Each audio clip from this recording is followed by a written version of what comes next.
శ్రీ వెంకటేశ్వరుడికి శనివారం అంటే ఎందుకు ఇష్టం? ఓంకారం ప్రభవించిన రోజు శనివారం. శ్రీనివాసుడిని భక్తి శ్రద్ధలతో పూజించే వాళ్లకు శనీశ్వరుడు పీడించనని మాట ఇచ్చిన రోజు శనివారం. వెంకటేశ్వర స్వామిని భక్తులు మొట్టమొదటిసారి దర్శించిన రోజు శనివారం.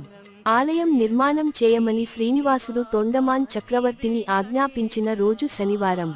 శ్రీనివాసుడు ఆలయ ప్రవేశం చేసింది, పద్మావతి అమ్మవారిని పెళ్లి చేసుకున్నది శనివారమే. వెంకటేశ్వర స్వామి సుదర్శనం పుట్టినది కూడా శనివారమే. అందుకే ఏడుకొండలవాడికి శనివారం అంటే అత్యంత ప్రీతికరం.